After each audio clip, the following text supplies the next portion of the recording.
Hello everyone, I am Tacit, and today we are going to be going over the event calendar for September 2023 for Gems of War. So we saw last month with 7.0, we're going to be having a more consistent scheduling system for Gems of War now, and with that, they're starting to post event calendars every single month. And while we didn't do it last month because I wasn't sure if this is going to be a one-off thing or if they're doing it regularly now, well, it does look like they're doing it regularly now. So every single month, we will go over at the beginning of the month, essentially everything that's going to be going on throughout the entirety of the month, as well as mentioning what all these icons are for anyone who might not know, as well as some other details that you might not be able to see immediately from this that are still relevant that are going on throughout the weeks. And we'll probably do it kind of like column by column, but first, one big takeaway as far as things that we've learned between these two calendars, as far as like how this new system will work. It was kind of mentioned in 7.0, but seeing it here pretty much just confirms it. One of the more noteworthy things is journey events. It looks like journey events now take place approximately once every 5 weeks. This is huge compared to what it was before. In the past, journey events happened like what, maybe 3 times a year, if that. And now it seems like it's going to be consistently pretty much every 5 weeks. One thing that's pretty noteworthy about journey events compared to some other ones is the general loot that you get from it's really good. It's a lot of deeds. You get some deed books. You get some writs that you can put into any color that you're low on. You get some imperials, stuff like that. And you still, of course, get all the extended loot that you would normally get from it, like the shiny tokens, keys, all that they've added to those event systems. So journey event, one of the highest payout modes, and you don't even need to put that much into it, especially if you have someone in your guild going for a leaderboard. But even without that, it's not the highest, not the lowest as far as them, but as far as overall loot that you get relative to the gems spent, it is really good value. And now it is a lot more frequent than normal. The other one that is pretty noteworthy is, of course, if you're watching this right now, there's a vault event going on right now. And we've had some instances in the past where we've gone quite a while without vault events because they were really sporadic when they were before. I think even earlier this year, we had a period of about 3 months where we didn't end up getting one. And of course, that was such a long time. But it does look like it might consistently be every month now. So much so that it looks like we have 2 this month for the first time in a very long time. We have one going on, of course, right now, right at the beginning of the month. And then a couple weeks later, all the way on the 31st, we have another Vault event. So yeah, 2 Vault events within a single month. Well, technically, most of that takes place next month, but you know what I mean. Still technically 2 within a month. So that's pretty cool. They're going to be a lot more frequent than they've been in the past. And of course, Vault event, really good mode to be just stocking up on absolutely everything within the game. You just go farm from verses, from Quick Kill and Explore. Then you use those verses to go do paloozas. And from those paloozas, you get a billion vault keys that you open after the fact. And you just get a ton of general loot from everything from glory, gems, keys, and other needed resources throughout the game. Anyways, those are the main takeaways as far as differences in the overall event schedule. And now we're going to go basically column by column as far as what all these icons are and what we can kind of be expecting from week to week. So let's start first with what all the upcoming event weeks are. So what is associated to event weeks? Of course, main 2 things that you can end up doing with these that are pretty noteworthy are your event keys and the weapons. So any weapons that happen to be in the Soul Forge for the kingdom, as well as you can event key for the kingdom. This is particularly noteworthy due to the sheer number of magic kingdoms we have here. Blighted Lands, Darkstone, Silverglade, it is a great time this month to be upgrading magic kingdoms with your event key if you have a horde of them, as getting value on those is really nice. Every single kingdom gives the same +1 whenever you hit the milestones, and magic is by far the most useful stat to end up getting +1 on. And we have a good majority of all the magic kingdoms occurring this month, so if you have a lot of spare event keys and you don't have those at 10 star, 20 star, something similar, you might want to invest some of them into it in order to try to do the upgrades.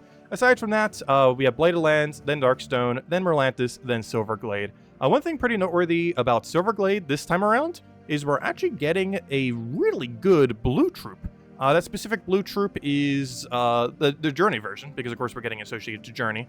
And it's similar to a lot of the other Journey troops we've been getting lately. We're basically infinite loops off of a color. This one will be for Blue Knights, which, hey, it's really good for that mythic we got that's currently available right now. It'll be available until Friday reset, all the way until Thursday there. End of Thursday, Friday reset. So you can still get the mythic that end up coming out. And it's really good on Blue Knight teams. And what will this end up doing? It'll be a pure Blue Knight team where you boost ratio from how many blues you have on your team. Or sorry, how many knights you have on your team.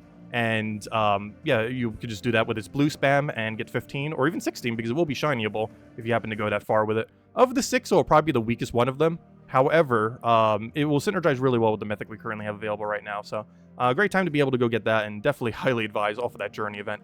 All right, next we have all the Tuesday factions. So first we're going to be having Fell Roost. Then we're going to have All Seeing Eyes the following week. Then we have Sea of Sorrows, and then Silverglade. The one that is pretty much noteworthy to mention here, I guess it's technically 2, but one that is super, super noteworthy, is, did I say Silverglade? I meant to say Silver Necropolis, which is associated to Silverglade Kingdom. This place, as many of you may know, but if you don't, make sure you have enough resources, either diamonds or the gems, to end up getting it on that Tuesday, to get on the 26th Tuesday of this month, September 26th, get yourself Life and Death. It is the most broken weapon from Underworld. There are a few that are decent. For example, one of the ones that are worth mentioning here is actually All-Seeing Eye. Even though there's a lot of explodey weapons these days, it is a blue-green explodey weapon that makes a blue storm, so it still has some decent relevance. They actually had to nerf it. I think it's a 16 mana cost instead of 14, like most of them. It's a pretty good weapon. Even after a nerf, it's still kind of usable. However, the Life and Death, after its nerf, it is still ridiculously broken. Most commonly used with Life and Death Weaver. However, you can use it with pretty much any kind of true damage team, and it will keep your hero really alive. It gives Bless to yourself, ends up having a small mana drain, has a double lifesteal, has a double death mark. You gain a lot of HP. It's really good, just overall true damage weapon if you're looking to put something on the hero. And you can only ever get it about once or twice a year. This is the time to go get it, the 26th of this month. So make sure you do, because you can only get it on that day. All of these factions, you can only get their weapon on that specific day, whereas all the other weapons from the kingdom last for the entire week. But the ones from the faction itself, only on the day itself. So for example, Jar of Eyes, you can only get on the 12th. And the Life and Death, which is the more important one, you can only get on the 26th, so definitely make sure to do so. As far as pets, what do we have coming up? We have ourselves the Blighted Lands pet. This one's been around for a while. We have the Human pet. This one hasn't been around for as long, but it has been around for a little while, so you might have it max, might not, can get some more copies. We have a first ever new pet coming in here. We have ourselves the Talk Like a Pirate Day pet. I believe the actual holiday is on the 19th, though of course the pet event is always on a Wednesday, so it's on Wednesday of that week. It is purely cosmetic. When it will be available in the future, who knows? So do make sure to go get it that day, as we have no clue when it will return. It will return at some point, but it will not go into the normal drop table, as cosmetic pets don't, only the ones that give stats do. And the final one that we're going to be getting on the 27th there is just the Silverglade one. So out of all these, the only particularly relevant one is the Talk Like a Pirate Day one on the 20th. Next, we have ourselves the class events. Next, we have Diabolus, arguably the worst hero class in the entire game. Then we have Plague. Plague is a barrier spell reduction hero class. There's a bunch of disease as well. For the most part, it's not used too often. Like, it is under the good tank hero class category, but compared to other ones that already exist, it's just not that needed. So it's pretty skippable as far as needing to upgrade it or not. So you tend to upgrade all the other better ones first, like, you know, Elementalist, Titan, stuff like that. Then we have the Merlantis hero class of Merfolk. Wait, why do I forget what it's called? The Merfolk one. A Tidecaller, that's his name. But anyways, Tidecaller, pretty underwhelming. It's basically just weaker Frost Mage in a lot of situations. It's a blue hero class that is just outclassed by the blue hero class of Frost Mage in most situations. So unless you really need a lot of Submerge, you tend to almost never run it. And then we have the actual good one, Archmagus. This thing has a +3 purple, one of only 2 hero classes that have a +3. The other one being Corsair with +3 blue. And this one has +3 purple. Really great hero class, has 50% mana start, has +3 purple. Really good with a lot of just general purple weapons. Even early on in the game, you could run it with something as simple as Black Manacle, and you're pretty much good to go. So we do have that good hero class coming, though of course you can level these whenever. It doesn't have to specifically be during the event, though it does make it a little bit easier to end up doing so. Aside from that, on the Fridays that we have here, of course, right now we have the Mythic going on. This will be going from this Friday to next Friday, as we mentioned already. At this Friday reset time, it won't be available anymore, so you have until the end, basically, of that Thursday to go end up getting it. Aside from that, we do have a gem sale going on. For the most part, they're pretty skippable. Gems aren't really that worth buying, but if you are going to buy gems, you should only be buying them when there's a gem sale.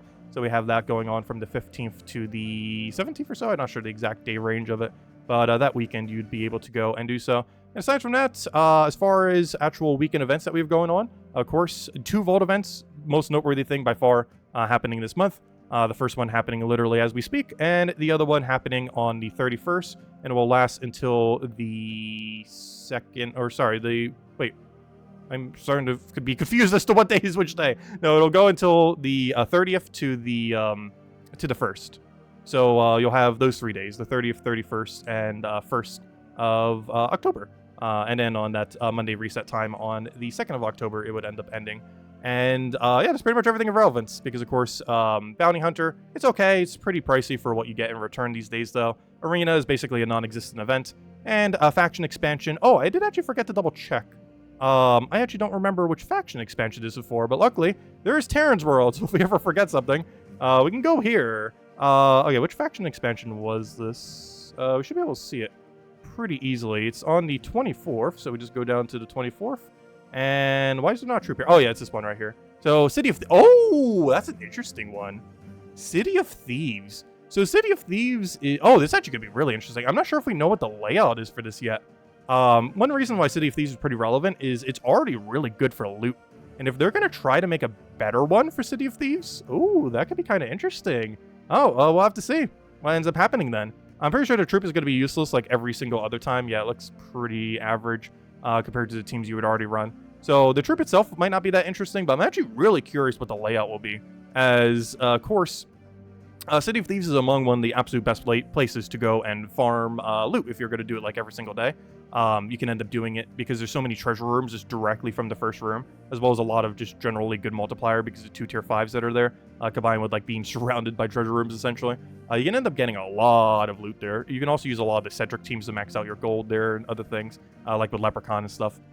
We have access to quite a few things there. And overall, it's a great place to be farming. And I'm curious to see if the Deep Delve version will actually be worth doing. As it might be one of the few where, you know, it might actually be worth doing the daily Deep Delve there or something.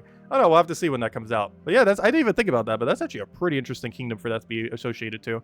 But anyways, guys, this is a quick rundown on the entire calendar of September, and we'll just start doing this every single month. If you have any suggestions for how we should do this differently, like should we do it week by week or column by column? I went to column by column this time to associate the events, so I don't know, we could do it in either way. So any feedback would be greatly appreciated. Link below will also lead to this page where you can end up finding just like the general posts going over everything. Of course, all of this is subject to change. It could end up changing things and all that. It has a little warning thingy there. However, for the most part, this is pretty much what the event system is going to be. But if you still have any other questions, any way you want me to go about this, let me know, because we'll be doing this every month now for the rest of time probably.